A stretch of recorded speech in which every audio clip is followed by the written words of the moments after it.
Well, Bubba Wallace has actually pointed himself into the playoffs. My question for you is, will you and others give him at least a little bit of credit for the season he's had so far? We'll talk about it next here on Stuck in the Catch Fence.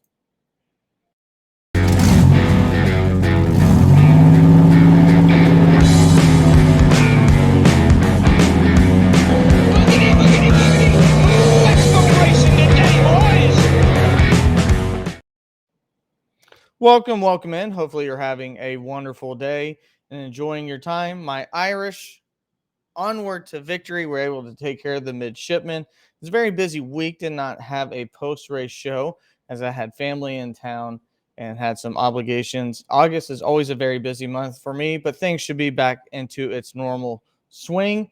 And as you know, we had a very, very exciting race on Saturday evening for the Coca-Cola Pepsi Zero 400. Actually reminded me of vintage NASCAR racing, what we saw with the last gen car and previous gen cars going three wide.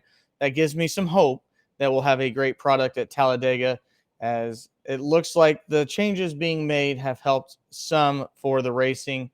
And well, the possibly biggest storyline outside the fact that Ryan Preece is okay, and thankfully he is after that very, very scary wreck, is that Bubba Wallace is indeed the 16th driver to make it into the playoffs.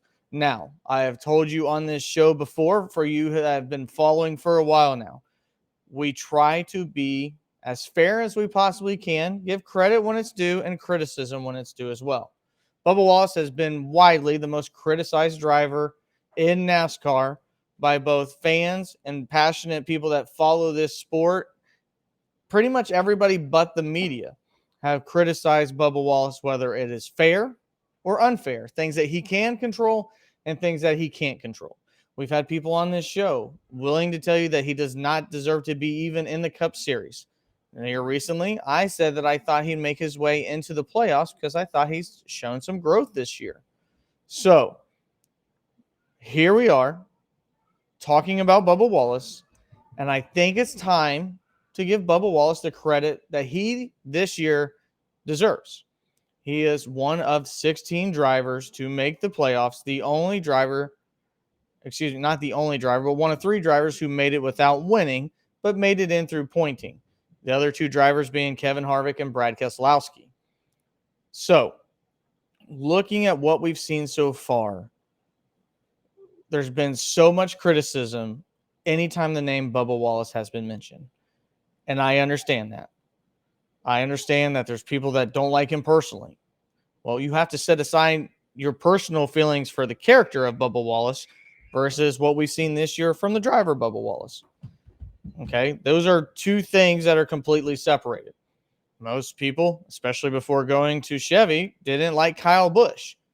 But at the very end of the day, you still had to understand that Kyle Busch was one of the greatest drivers of all time. So your feelings had to be set aside. And if you look at this from an objective angle, Bubba Wallace, at least for the last 2 years, has shown some growth as a NASCAR driver. To be honest, I think Bubba Wallace could have been pretty close to this position last year, but he had a horrific pit crew team that really, really held him back. I mean, remember going weeks at a time, even to the point where Bubba on a radioactive blew up to his pit crew team, and it went viral. It was widely criticized of Bubba Wallace because of all the things he said about his crew and things of that nature. He still has the same crew chief in Booty Barker, but the pit crew team has changed, and they made those changes late last year.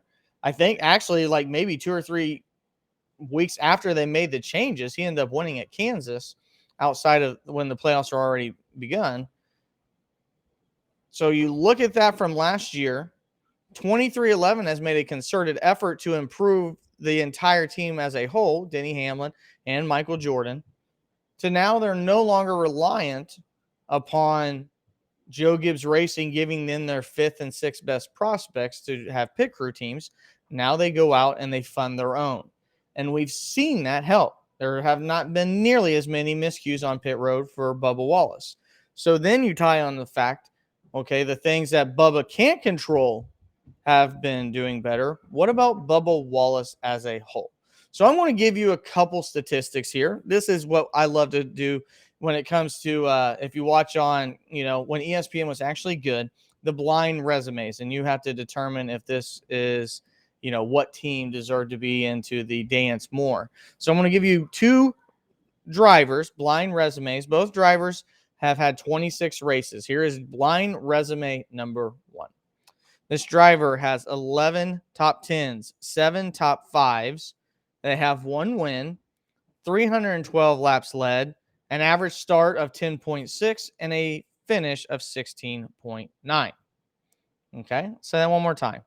11 top 10s, 7 top 5s, 3 DNFs, 312 laps led, 10.6 start, 16.9 finish. Okay, that's driver one. Write in the comments who you think that driver could be. The second driver, 26 races, 6 top 10s, 4 top 5s, does not have a win, has DNF 5 times, almost half as many laps led at 159, has started about 4 positions lower at 14.4, but an actual average finish of 16.8 would be actually 0.1 spots higher. So again, this driver has 5 less top 10s and 3 less top 5s, about half as many laps led, and 1 win versus 0, but does have a higher average finish. Well, you can let me know in the comments who you think that driver is. So to reveal the first driver, and it is actually Bubba Wallace's teammate, Tyler Reddick. Tyler Reddick on the season, 1 win, 11 top 10, 7 top 5s, 312 laps led, and a 16.9 finish. The other is actual Bubba Wallace. 6 top 10s, 4 top 5s, 159 laps led, 2 more DNFs, but an actual better average finish. Now, my guess to you, before knowing that, would you have thought that those statistics would have been much more heavily in Tyler Reddick's favor? Maybe you did, maybe you don't. But they are what they are, straight from NASCAR.com itself. Bubba Wallace has become a better driver, almost to the point that outside of one win, if he had a win, he would be very, very similar to what Tyler Reddick has been this year. And most people believe that Tyler Reddick is an up-and-coming star in this sport with 23-11. Now, I will caveat this and say, I still believe Bubba Wallace has always been the second best driver of whoever he's drove with. I think that's fair to say. But he is shrinking that gap considerably here in the last couple seasons. I would say that Austin Dillon, based upon what we've seen this year, is a much worse driver statistically than what we've seen in Bubba Wallace. Austin Dillon obviously gets his fair share of criticism, being the grandson of Richard Childress, but he doesn't nearly get as much of the hate, and especially from now Kyle Busch fans, because I always speak upon my favorite driver to kind of give you, these examples. Bubba Wallace he faces much more criticism and is viewed, to me, more often not as a lower talented driver than even Austin Dillon, even though Bubba Wallace is closer to Tyler Reddick than he is to Austin Dillon. So where have we seen the positive movement from Bubba Wallace? Well, just a few weeks ago at Watkins Glen, we saw Bubba Wallace in the top 10. He qualified 12th. That's a huge difference. That's where a lot of people already penciled in Bubba Wallace losing most of his points, to where Daytona he would have had to perform so well that he would probably be on the outside looking in, or at least on the very, very end. Bubba Wallace at Daytona didn't have to worry about essentially gaining stage points or doing all these crazy things to remain above the cut line, because he did so well at Watkins Glen. Something he has notably said is by far his worst style of racing when it comes to the type of tracks that we have in road courses. On the other side, Bubba Wallace was really, really close to winning Talladega this year. If he didn't make a silly move at the very end, my favorite driver, Kyle Busch, would never have won that. He did really, really good in the Daytona 500. We've seen how fast he is now on mile and a half, winning Kansas last year. Bubba Wallace has widened his ability to perform now on everything but what we've seen consistently at short tracks. He has gotten better. He has done the things that he's needed to do. And this isn't something like a Mickey Mouse, he won a rain short in Talladega. Yes, he did. He also went out and dominated Kansas. This year, he's done exactly enough to get into the playoffs, which a whole lot of drivers were not able to do. Chase Elliott was not able to do that. Alex Bowman was not able to do that. 2311 has just as many drivers in the playoffs as Hendrick Motorsports does. AJ Allmendinger was not able to do that. Chase Briscoe made the playoffs last year, not able to do that. Penske drivers, not able to do that. Most of Stewart-Haas Racing, not able to do that. And Bubba Wallace was. Now, is Bubba Wallace going to take a really, really bad car and make it a really good car? Probably not. But at the end of the day, he's taken a good car and been a solid driver. And I think objectively, looking at this, we should give him the credit that he has deserved and earned this year. If you do not recognize that Bubba Wallace has done enough to make the playoffs, then you're speaking out of bitterness for what you view him as a person. And again, I'm not going to be the person on this stage that sits here and says, you shouldn't view Bubba Wallace any way you want while he's off the track. I am not a Bubba Wallace fan. When he wrecks, I cheer. Why? Because I don't really like the guy. I don't think he's a great guy, me personally. But if I'm going to get on here and scold him every single time he does something stupid on the track and tell you that I don't think he's that great, when he's earned what he's done this year, it's only fair that I tell you guys, maybe the guy's improved. Maybe 2311's improved. But even if so, looking at what I just sent you on a resume to compare him to Tyler Reddick, I think proves that even if he doesn't have the win that Tyler Reddick has, he's damn close to the same driver Tyler Reddick has been in the same equipment. I don't think we've been able to say that for the past few years. I simply don't. He was not nearly as good as Kurt Busch, and he's not nearly been as good as other drivers when he's had solid teammates outside of being his lone car for, Richard Petty Motorsports. Now, he could go into these playoffs, as he will be in last place, and completely flunk in the first round. Those things exist. But he has a better shot of winning a championship this year than Chase Elliott.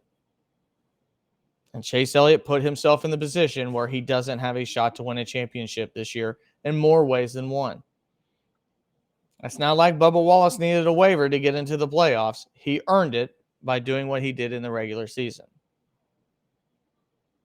So, for at least 1 minute, one moment in time, credit is given where credit is due. And Bubba Wallace deserves some praise for the way that he's drove.